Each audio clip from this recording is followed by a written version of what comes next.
Hello and welcome. It's 310 to left, the podcast that you just can't live without during the Red Sox season. Welcome, everyone. I'm Tom Karen from Nesson, a little bit hoarse after a long day on the trade deadline trail, and we are joined by Alex Speier of the Boston Globe. As always, Alex, how are you today? Recovering. How are you, Tom? Yeah, there's a lot of that going on. It was a long, humid day at the ballpark, and we've got a lot to dig into. Probably not as much as Red Sox fans wanted us to be able to dig into. They were looking for the big name, the exciting name. The Red Sox didn't get the big, exciting name, Alex. But what is your overall impression of what Craig Breslow did on his first trade deadline? Marginal upgrades at areas of need, right? Like they had a checklist that they wanted to address, and they, in some form, to some degree, addressed all of those items. Obviously, relief. We've seen the bullpen collapse in the month of July, and so they were able to reinforce that with the kind of late acquisitions of Lucas Simpson. Then, with 5 minutes to go at 5:55 p.m., they closed the Luis Garcia deal with the Angels. So they have more arms available while they're waiting for those two guys to come back. The right-handed bat part, that one's probably the strangest fit for the Red Sox thus far. They had a clear need to upgrade against left-handed pitching, to strike out less against left-handed pitching, and you figured that they would probably try to do so somewhere in the infield, and instead they ended up with the acquisition of Danny Jansen, who over the last 3 years has been a good hitter against lefties, but it doesn't, they've had some struggles at second base for quite a while at this point, and really they're the worst offensive team in baseball at second base in the 2024 season, and so that the way that they approach the right-handed bat, it is a check, but it's a strange check. It's not the kind of traditional shape of it, I think. And then, of course, the starting pitcher, they did get depth both for the short and long term, which I think to be able to operate on both of those fronts is pretty impressive in this trade deadline, given how difficult it was to acquire controllable starting pitching. The Scoobles of the world weren't available this trade deadline season, and Garrett Crochet didn't move, and so the fact that they were able to get Quinn Priester as a longer term project while also shoring up for the short term with James Paxton, it ain't Jack Flaherty, but they didn't have the same incentive as the teams that are World Series or bust, like the Yankees and Dodgers, to try to pursue Jack Flaherty. It's perfect summation. I think it's interesting that they kind of did go all in on a wild card spot, right? I mean, I feel like they did enough to bolster their chances to make the playoffs. I don't think I don't know about playoff probabilities if they changed much today. I didn't look.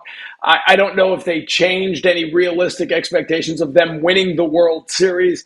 But this team, I don't think, is about winning the World Series, right? The hope is that this team could get in the playoffs, be healthy, have Tristan Casas back in the lineup and being productive, and maybe Liam Hendricks being part of the bullpen along with the two new guys and Chris Martin and Justin Slayton coming back. If that all happens, then maybe you could try to be the 2024 Arizona Diamondbacks, right? Just make the playoffs and surprise some people and have fun October baseball here at Fenway. Have the young players get the experience in the postseason to build on for the future.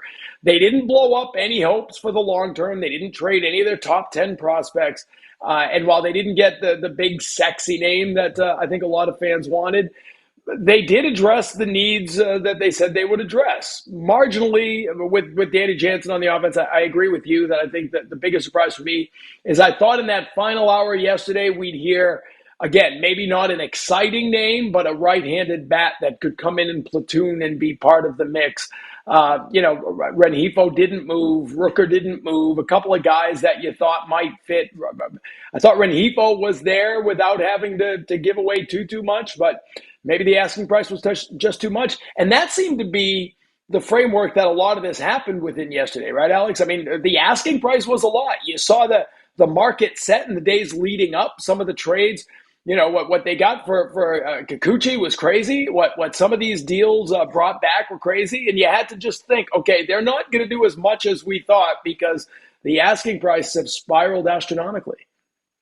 Yeah, the asking prices were big relative to what we've seen in recent trade deadlines. I feel like you saw a decent number of top prospects move, not a ton of top 100 prospects in the industry moving. So there was, so as much as we say, oh my gosh, like they gave up their number 5 and number 7 prospects. Like the reality, especially in bad systems, is that like those guys may never pan out. So like but at the same time, in order like usually teams are attracted to that, like if they've established I can get the Phillies number 5 and number 7 prospects, they're going to be asking for the same guys from your system, right? The number 5 and 7 in your system. So let's say that for the Red Sox, that would represent someone like Franklin Arias, who has emerged as a breakout prospect for the Red Sox, who is flying up boards. And there's an interesting case to be made that he's right around number 5, or Miguel Blaze, who has this kind of like shoot the moon potential in single A Salem. And for the Red Sox, given where they are, like 2024 is it represents a building block for them. But especially for a rental, when you're eyeing the wild card as your realistic scenario, like when you're pushing chips in, the idea of increasing your odds of getting a wild card spot versus not, the appeal of that is only going to go so far in terms of moving the prospect needle, as compared to a team that's trying to win a division and get a bye for the first round, which has huge strategic advantages, or get home field throughout the playoffs, also a huge advantage, where your focus is on, kind of like solidifying a rotation for a World Series run, which is what we saw the Orioles doing, or trying to do at least. The Red Sox were in a different boat in terms of what they were willing to do with their prospect pool, and Craig Breslow was pretty candid about that. See, but I'll disagree with one thing you said. If I'm the Orioles right now, I'm trading away my players because I don't want the bye in the first round. You lose. Every time you get the bye, you lose. And you get swept in the second round. I would try to lower my expectations to get to the wild card, because that is clearly the surefire way to get to the World Series. I do think, and you and I are so in the weeds when we watch this, right? That you pull back and 4 o'clock came and went, or Garcia was announced after 4 o'clock. But when we got the news for Garcia, I was like, okay, they've addressed their biggest area of need. They have addressed the bullpen. These are two veteran guys. We'll see what happens. But they traded prospects for rentals, right? I mean, for two relievers who are going to be free agents after the season. And so to me, that is, again, I don't want to spend a lot of time talking about lanes and blinkers and passing cars. We've done enough of that. But it was a pretty clear indication that Craig Breslow did pick the lane and traded away future value in order to get his team stronger now. Now, again, there are other things that we'll get into, right? The Rule 5 ramifications of some of these guys he traded away. They were going to have issues figuring all that out, so you might as well move them and get something now. I understand it, but there's no muddying of the message here. When you look at what they did, except for the one York for Priester, prospect for prospect, put that one aside, because I think that was an opportunity to do something that they think will help them in the long run. But all the other deals traded away prospects for players who are here to help now. And it's been a few years since it's been that clear what the intentions are, hasn't it? Yeah, I mean, look, like 2022 was a weird one because they did acquire guys like Tommy Pham, who were free agents to be, while also moving out. So that one, we need not revisit that one, which was unique and complicated. But yes, you're 100% But right. hang on, Alex. But that was where they didn't pick a lane, isn't it? I mean, to me, 2022 is the classic example where he tried to straddle the two yellow lines and risk yourself to getting hit by oncoming traffic, which is what happened. And not do enough to rebuild for the long term, right? They tried to do both, and you could say, looking back, that some of it worked, certainly, but it didn't help that season. Yeah, correct. Right. Absolutely right. The commitment to 2022 was kind of play for the tie, and in this case, it wasn't play for the tie with 2024. Right, there was a clear commitment. Now we can wind back and say, like, that commitment to 2024 that occurred at the trade deadline was in opposition to what happened before the start of this season, right? Like everything that happened during the off season that was about focusing on never compromising 2024, future wins for 2024 wins, and like how that may have limited them or left them in a position where they had to make these upgrades. But setting that aside, at the trade deadline, and really every move that they've made in the season, right? Like they picked up Dom Smith early in the season after Tristan Casas went down. Dom Smith, by the way, is playing incredibly well, and that's a little bit of that's going to be an interesting thing for them to figure out when Casas is back and available. But they were reinforcing. They weren't just saying, well, okay, our guy is injured, so we're going to see whatever we have in the system and not bother to try to acquire someone to fill in for him. But yes, continuing on that, 4 trades that were all made for rentals with Paxton, with Jansen, and then with the 2 relievers, and they did give up future value, and in some cases, like we it's not just system redundancy. Like a guy like Ovis Portes, who was traded for Lucas Sims, is a guy who has a pretty electric arm, who's 19 years old and in single A ball, and in that one is a clear long-term future value in exchange for short-term need. All right, I want to keep going here, but a lot of what we're going to say, we're going to hear from Craig Breslow and then react to that. So let's hear from Craig Breslow, right? Because we had that great shot of Breslow during the game, finally having dinner.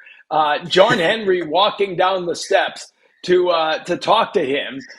This is the epitome of the working lunch in Major League Baseball, right? Breslow said he got about 2 hours of sleep. So let's, before we react to and talk about Breslow, let's hear from him first. I always think that works best. Let's hear from him, then we'll react to it.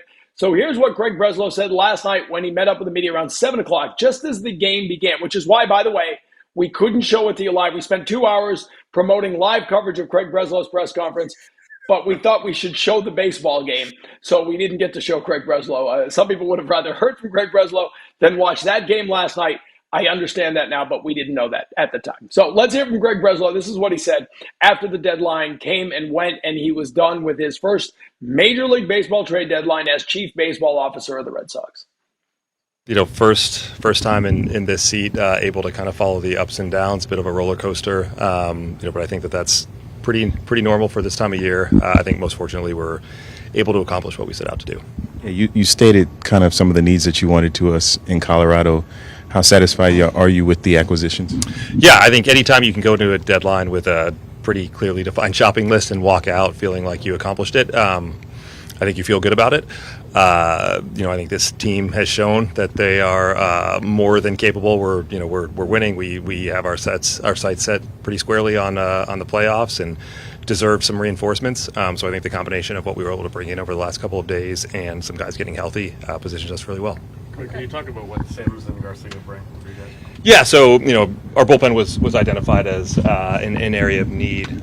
Both bring a little bit different repertoires. Sims with pretty dominant breaking ball, a ton of swing and miss. Garcia has been a pretty consistent performer in this league for a really long time, and so I think what it does is it lengthens out our bullpen, both from kind of a workload and gives Alex more options at the back end. Do you expect them both here tomorrow?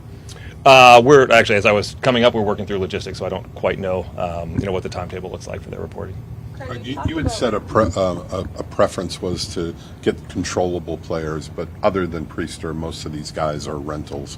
What was the dynamic there in terms of the market and asking prices on guys that you could control longer?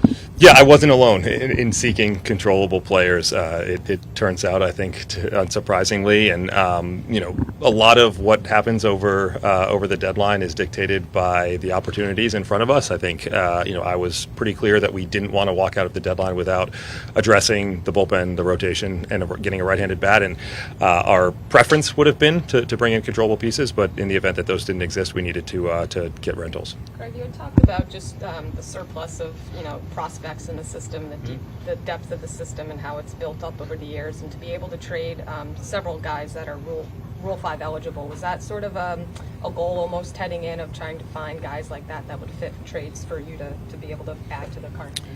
Well, we're constantly having to manage the roster, right? And, that's not just the players who are on the 40-man roster, but also the players who are off and potentially eligible to be added. And, I think mostly the consideration was trying to address the needs of our big league team. And, fortunately, there are, plenty of areas through the minor leagues where we feel really good about the talent that we've amassed. But to improve the major league team, we have to make difficult decisions and trade good players, and those decisions are never easy. My guess is we traded a lot of major league talent today, but this is where we are, and I think the team has shown that they deserve to be reinforced. So there it is. Reading between the lines, he's saying it's playoffs or bust, Alex. If they don't make the playoffs, this has been a horribly disappointing trade deadline for Craig Breslow. I think that I think that it might be a little bit more measured than that, but I think that they didn't overthink it, right? Like they identified. He talked about areas of need, things that he wouldn't have felt good walking past the trade deadline not having addressed, and again, as we kind of discussed a little bit earlier, they in some form addressed all of them. They didn't feel like they were going to have a well-rounded team if they didn't address the bullpen or if they didn't add a starting pitcher. They got those.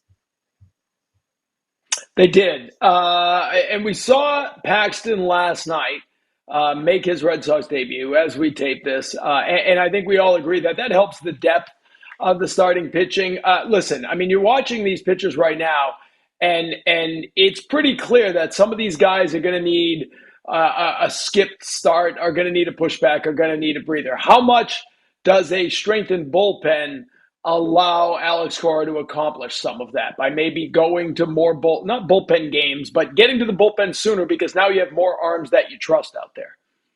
Yeah, I mean, they have more pitchers. They have more major league caliber pitchers that you can use right now in games where you're leading, games that are close, and so they're in a better spot to avoid some of the overuse. Like the way that you could see it on that initial road trip, the absence of Slayton and Martin has been so glaring for them in terms of what they're trying to do with the bridge. And you've talked about them, extending starters, to your point, Tom, where they're trying to squeeze that extra inning out of guys, and then they just don't have their stuff as they get a little bit deeper in the game, particularly at this time of year. And then you simultaneously have them trying to like get more from the relievers, overextending guys who they'll bring back to the mound for a second inning of work, and then seeing things fall apart after a very good first inning of work. Obviously, we've seen that unfolding a couple of times with Zach Kelly over the month of July. So this allows them, they hope, to be able to deploy everyone in a way that permits them to be more effective and more available moving forward, because they have been, day to day, they've been really kind of scrambling to find 9 innings. I had a handful of former players tell me yesterday, as I was talking to people after the deadline, that bullpen help is the one surefire thing to fire up a clubhouse, right? We've talked a lot about the psyche of a clubhouse after a trade deadline, right? And the 4 consecutive losing Augusts that they had under Chaim Bloom. Make of that what you will, but whatever the case, each of the last 4 years, 3, not 2020. That team was pretty much doomed from the start. But the other 3, right, whatever you did or didn't do at the trade deadline, it didn't translate to winning baseball in August. Okay, now, I again, it makes sense to me to players to say, strengthen my bullpen, I'm fired up for our chances over the last 2 months, right? Because to your point, what are they? As we talk, they're 3-8 since the trade deadline. Is that right? And 3-8 how many? I mean, they could have. Yeah, they could have easily won. I'm sorry, since the All-Star break. Thank you. They could have easily won 4 or 5 of those 8 games that they lost, right? Because the bullpen. Or they could have lost almost all of them as well. Well, that's a good point. But thank you, Mr. Glass half empty. But the point being, when you bring in bullpen help, you're making your team stronger, especially when you've been losing games because of the bullpen. Okay, so all of that happens yesterday. And then they go out and play one of the ugliest games of the year, right? Another 3-error game. The infield defense continues to be atrocious. You can talk about the errors all you want, but there are also just other plays that aren't made on a nightly basis in the infield. I didn't get to go over to Craig Breslow because it was 7 o'clock and the game was starting, and I hadn't eaten, so I had my dinner.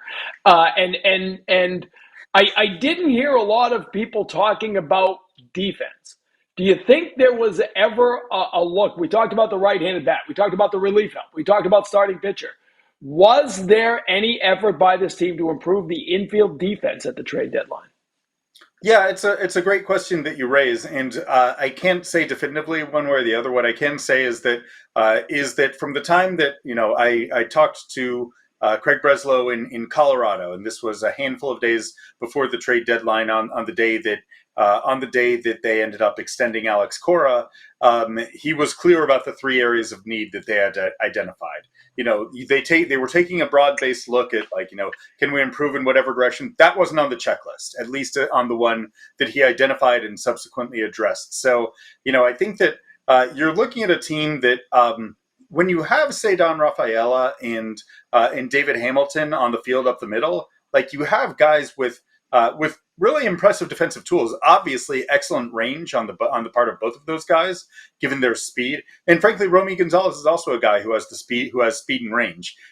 It's just been sloppy, right? It's looked at times like the ball was dipped in soapy water, and that's it is baffling. It's been a very ugly stretch for them. 18 unearned runs in those 11 games and 3-8 record. If you look at the Cleveland Guardians, one of the best teams in baseball, 27 unearned runs for the year. So you're looking at a team that's part of that is driven also by extra innings games. I get it, right? Because there's that built-in runner on base that's an unearned run. But this has been a really woeful stretch of just converting plays that are makeable, right? Where they're, the double play ball where the transfer is rushed and all of a sudden everything collapses. But to answer the broader question, I do not think that infield defense was high on the list of priorities. And there's a number of places I want to go with that. One of which is Vaughn Grissom. Where does he factor into this, right? Because it is clear that they are taking their time and they don't feel like he was the guy they believe he's capable of being. So they almost, it's been like boot camp, right? It's no longer injury rehab. They're talking about strengthening and bulking up and becoming the athlete they think he can be. He's still very young. He'd be one of the youngest guys on this team. Is he the second baseman of the future for the Red Sox? I think that's a TBD. I think that so there are two separate questions with Vaughn Grissom. Is he the second baseman of the Red Sox at any point in 2024? We did ask Craig Breslow that, and he said that he still saw Vaughn Grissom being part of the major league team this year, and that their view of him had not changed based on the injuries that he's been working through this year. So that's number one. And I think that it's funny because the way that David Hamilton had been performing for a significant stretch of the summer, I think that there would have been a sense that maybe you give Grissom this year to just get his footing back under him, because when you miss that much time, it is really hard to jump back onto the full speed treadmill and be the productive player that you want someone to be. So if you have a productive guy in that spot, then you're okay slow playing it. But as it turns out, David Hamilton right now, just over the last few weeks, is amidst a pretty profound struggle in which he's hitting something like 100 over his last 10 games. Relatively small sample, but you're worried about the physical toll of a season. So the Red Sox want to see the best version of Vaughn Grissom and make a decision based on that. When or whether we'll see that in 2024, not sure. Is Vaughn Grissom the Red Sox second baseman of the future? They don't need to make that decision until they need to make that decision, right? So I think that we're getting close to the point where the Red Sox, Craig Breslow also talked about the fact that the Red Sox are nearing a point where Marcelo Meyer and Roman Anthony and Kyle Teel are going to be in line for promotions to AAA. They'll want to give all of those guys a pretty decent amount of run in AAA. And you're going to have some interesting questions about the future shape of the Red Sox infield when Trevor Story gets healthy But that would probably move Cedar Rafaela back to the outfield, or at least into more of a split role, more of a hybrid role. And then when Marcelo Meyer is ready for the big leagues. Yeah, well, to me, it's one of the most interesting things about this team is for a team that we're all agreeing is a playoff contender, right? That has made moves to strengthen their status as a playoff contender. I still couldn't tell you what the starting lineup is going to look like if they ever made the playoffs, because Trevor Story might be back, Tristan Casas might be back, Vaughn Grissom might be back, right? As Rafaela in center field. So who's not in the outfield? It was easy to think someone would bump Yoshida as the DH, but now I want Yoshida as the DH the way he's swinging. It's just there's a whole lot in flux, which I find very interesting, and which is why I think Alex Cora is kind of uniquely qualified to be the manager of this team, right? It's an Alex Cora kind of team because he's pretty good at figuring out on a nightly basis what little marginal advantage he's going to get. The other night, taking Tyler O'Neill out of the game and pinch hitting Wilyer Abreu for him at the right point, and you had that great shot of a fairly long conversation for an in-game conversation between manager and player, because that's what Cora does so well, right? I always use the Brock Holt example, that Brock Holt became the first player in Major League history to hit for the cycle in a playoff game.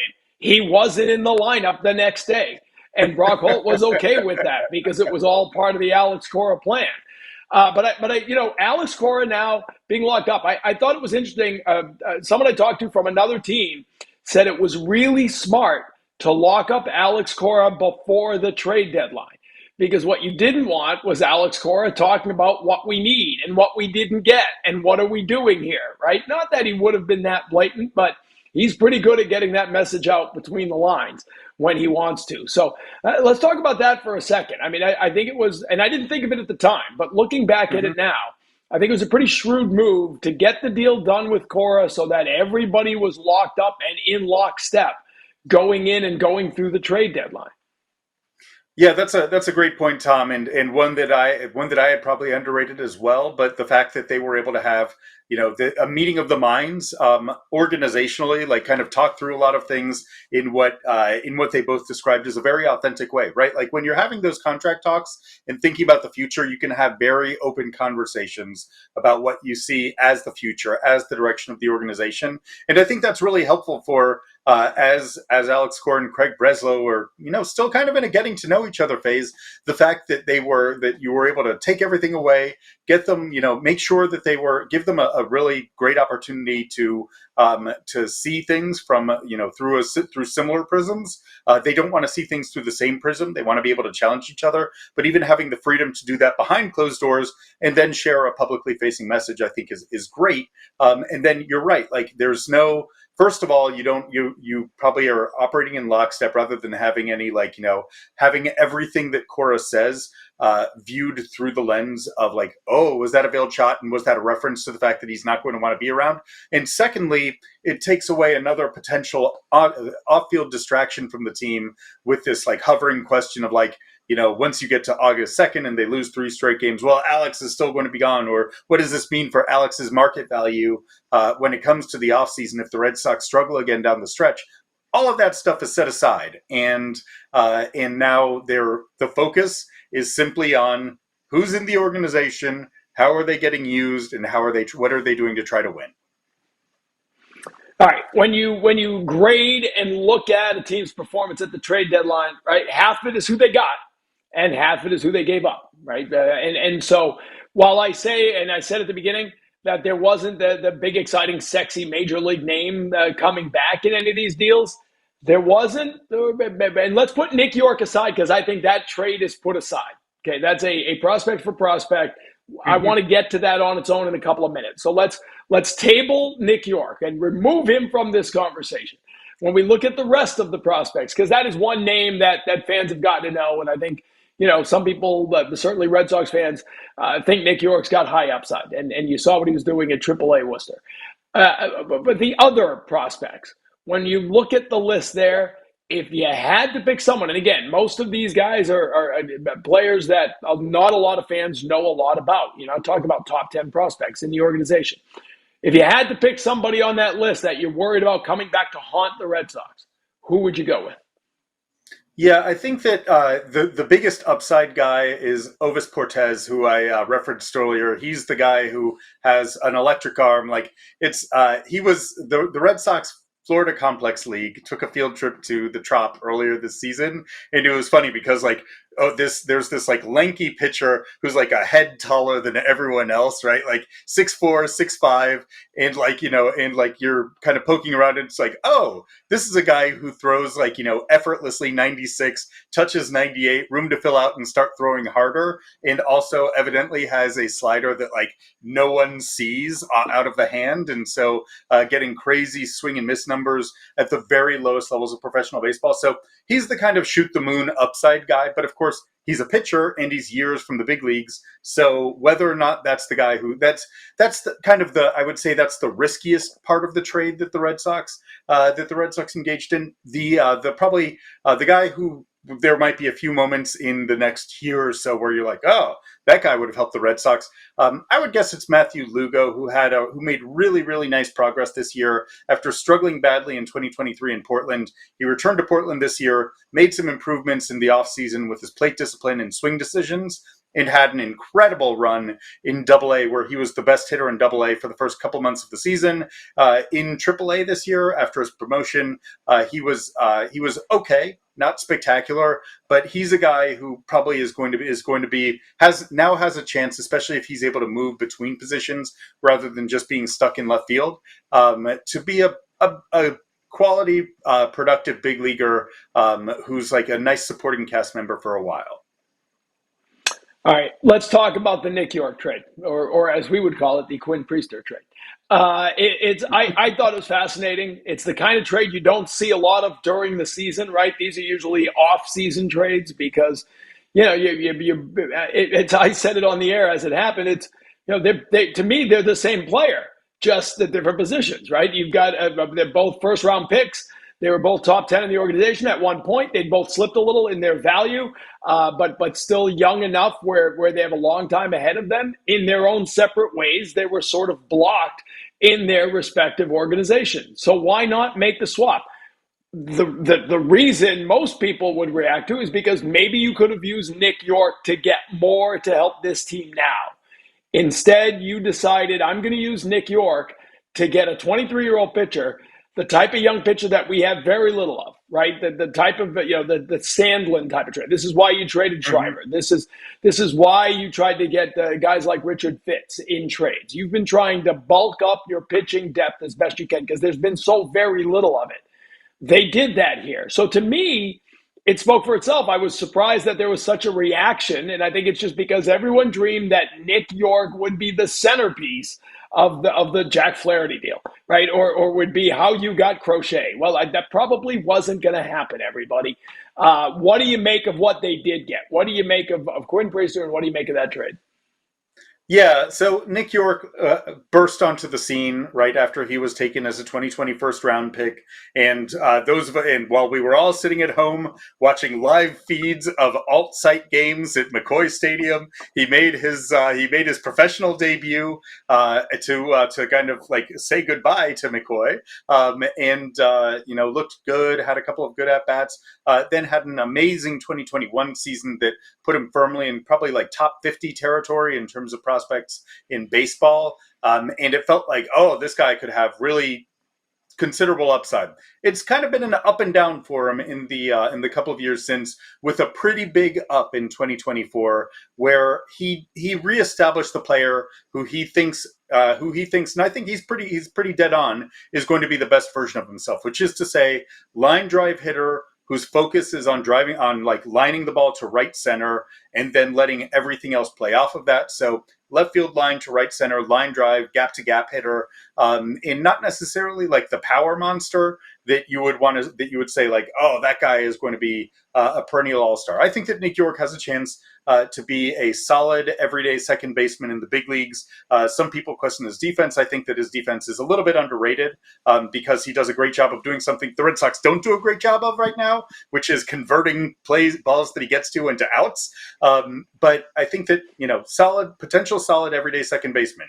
Quinn Priester, probably looking at him as like a potential solid back of the rotation guy, not necessarily an ace, not necessarily a number 3 as might have been forecast when he was a top 100 prospect a couple of years ago. So I think you're right. Like, these are very, very similar prospects in terms of their overall industry value. And it makes a ton of sense because both organizations drew from areas of strength. The Red Sox are loaded in terms of their middle infielders, and they also traded Edinson Paulino, who's another guy who's probably going to be like a fifth infielder type for a good number of years. And they traded from strength to address deficiencies, and the Red Sox have a glaring deficiency when it comes to upper levels potential starters that they needed to start filling in. They probably, they Perales Tommy John surgery, so he's not going to be addressing that before the end of 2025. Wickelman Gonzalez is taking a step back this year, so he's probably not addressing that in 2024, or certainly not in 2024, and probably not in 2025. Brian Mata, once again, it's not happening. So yes, the Red Sox are. I think that this was a very, very smart trade by both teams, and I think that they're good fits for where they're going. Quinn Priester was assigned to Worcester, as we all know. The jaded would say that's to get the 25 more days so that they can extend control for another year.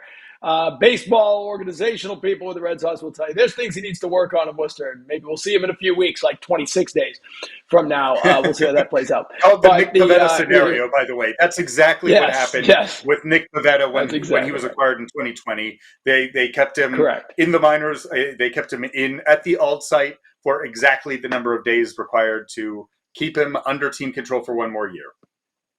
And it's just amazing how that's aligned with the number of days he needed to work on the things he needed to work on in the minors before getting a chance. Sometimes it just all lines up.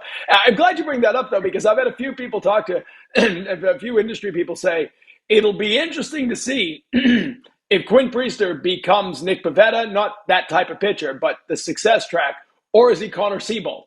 And those are the two guys they got in that deal, right? And Connor Seabold had a lot of potential. In fact, a lot of people in real time thought he was the catch of that trade, right? That he had more upside, and it never panned out here in Boston, obviously. Before we get to that, let's hear from Quinn Priester. Friend of the show, Natalie Norrie, was in Worcester and spoke with him when he arrived with the Woo Sox yesterday.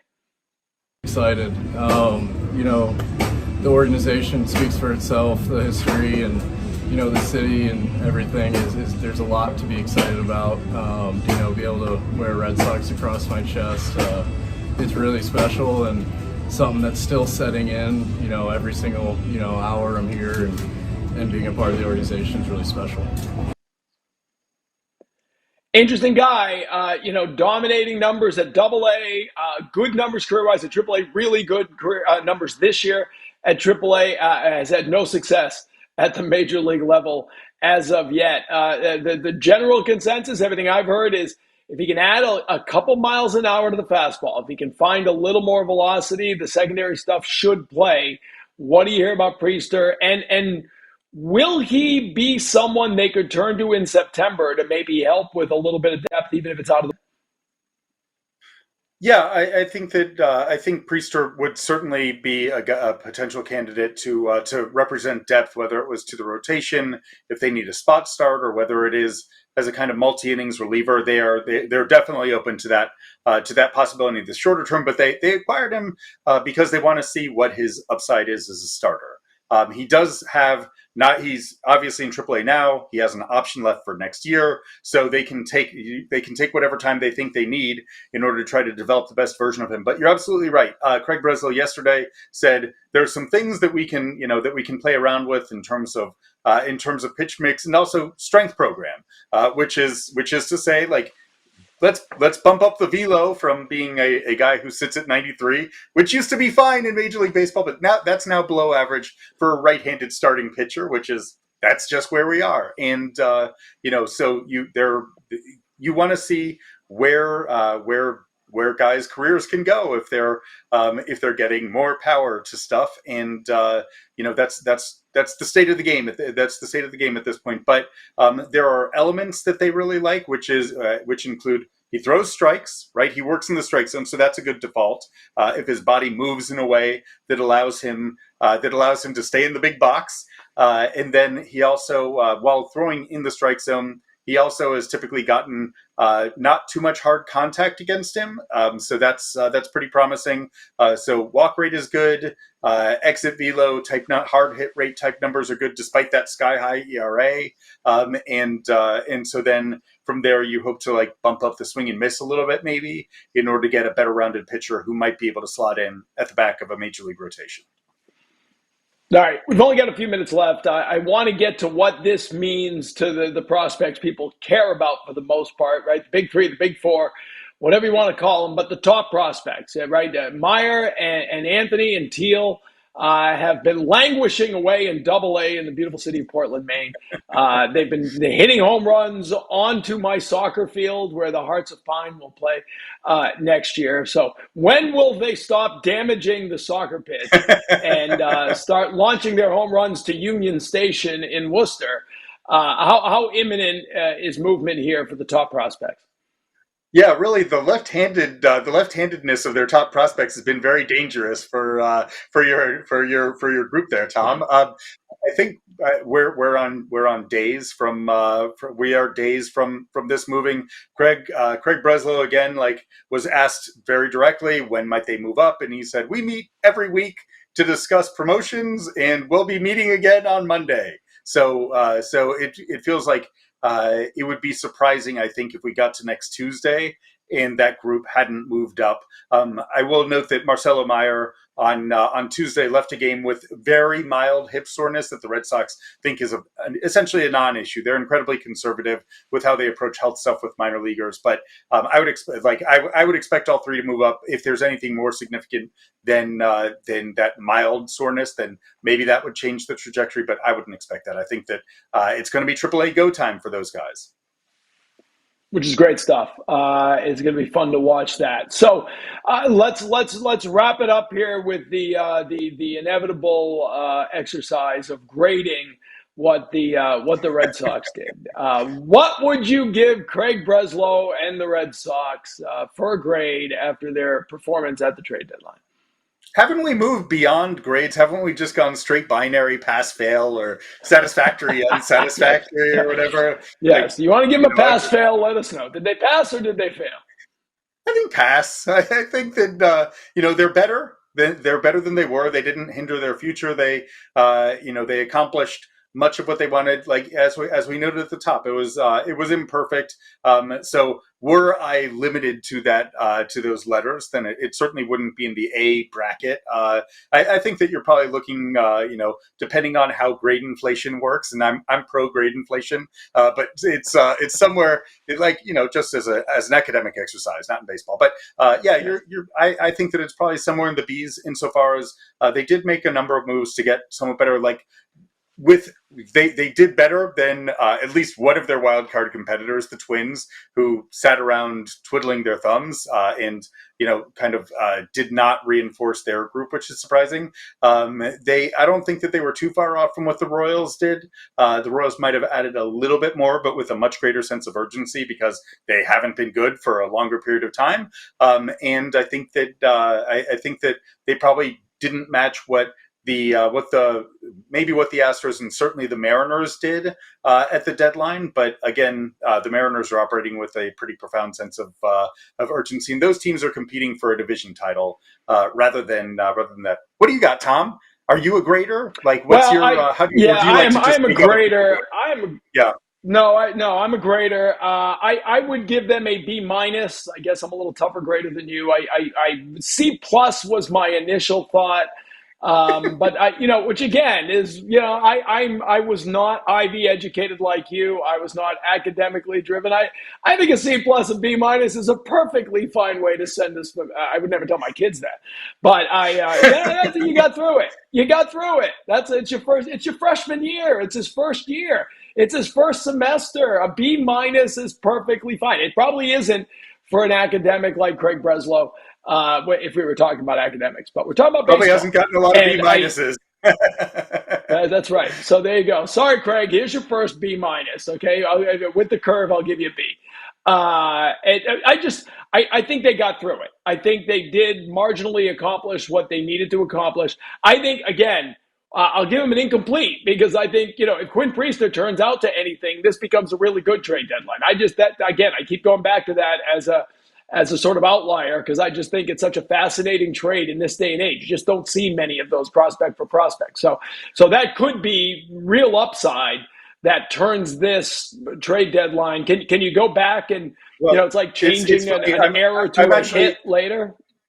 I'm actually going to jump in. It's actually interesting on a couple of levels. So one, Jared Saltalamacchia was around Fenway yesterday, right? And he was a guy who was acquired at the 2010 trade deadline, which was viewed as a big nothing burger by Theo Epstein and company, where it was like you didn't address the needs of the club. But Saltalamacchia ended up being obviously a valuable part of the 2013 World Series team.